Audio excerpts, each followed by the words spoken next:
ഹിജാബ് വിവാദത്തിൽ മുസ്ലിം ലീഗിനും കോൺഗ്രസിനുമെതിരെ രൂക്ഷ വിമർശനവുമായി കാന്തപുരം വിഭാഗം. ലീഗ് 3 ദിവസം മൗനവ്രതം ആചരിച്ചെന്ന് SYS general secretary Rahmatullah Saqafi പരിഹസിച്ചു. ഹിജാബ് ഒഴിവാക്കുന്നതിനായി ഹൈബി ഈഡൻ MP വിദ്യാർത്ഥിനിയുടെ രക്ഷിതാവിനെ ഭീഷണിപ്പെടുത്തിയെന്നും ലേഖനത്തിൽ പറയുന്നുണ്ട്. സ്കൂൾ പ്രിൻസിപ്പലിനെതിരെ നടപടി വൈകരുതെന്ന് ഉമർ ഫൈസി മുഖം ആവശ്യപ്പെട്ടു.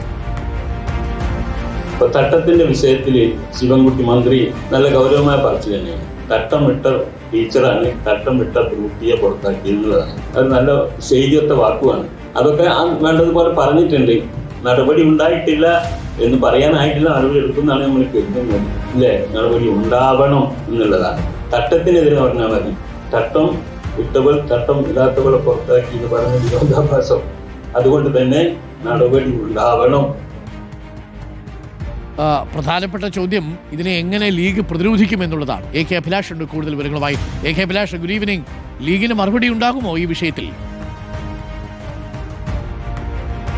ഡോക്ടർ അരുൺ, തെരഞ്ഞെടുപ്പ് അടുത്തിരിക്കുന്ന ഒരു പശ്ചാത്തലത്തിൽ ഹിജാബ് വിഷയത്തിൽ വളരെ കരുതലോടെയുള്ള പ്രതികരണമായിരുന്നു കോൺഗ്രസിന്റെയും അതോടൊപ്പം തന്നെ മുസ്ലിം ലീഗിന്റെയും ഭാഗത്ത് വന്നിരുന്നത്. പക്ഷേ ഈ നിലപാടുകൾക്കെതിരെയാണ് അതിരൂക്ഷമായ വിമർശനം ഇന്നിപ്പോൾ സിറാജ് ദിനപത്രത്തിലെ ലേഖനത്തിലൂടെ SYSന്റെ ജനറൽ സെക്രട്ടറി തന്നെ നടത്തുന്നത്. അതായത് കോൺഗ്രസ് ഇക്കാര്യത്തിൽ വിവരം അറിഞ്ഞതുപോലുമില്ല എന്ന കാര്യം പറയുന്നു. അതോടൊപ്പം തന്നെ മുസ്ലിം ലീഗ് മൗനവ്രതത്തിലായിരുന്നു എന്നുള്ള വലിയ തരത്തിലുള്ള വിമർശനം കൂടി അവർ ഉന്നയിക്കുന്നുണ്ട്.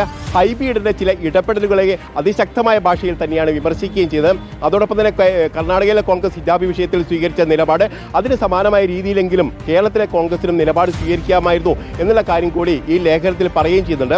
അതോടൊപ്പം തന്നെ കാസയിസം ചില ക്രൈസ്തവ സഭകളെ സ്വാധീനിച്ചു എന്നുള്ള അതിശക്തമായ വിമർശനം വരുന്നു. അതോടൊപ്പം തന്നെ ഈ ശിരോവസ്ത്രമൊക്കെ അണിഞ്ഞിരുന്ന ഒരു കന്യാസ്ത്രീ തന്നെയാണ് ഇത്തരത്തിൽ ഹിജാബ് ധരിച്ചു വരരുത് എന്നുള്ള കാര്യം പറഞ്ഞു എന്നുള്ള വിമർശനം കൂടി അവരുടെ ഭാഗത്ത് വരുന്നുണ്ട്.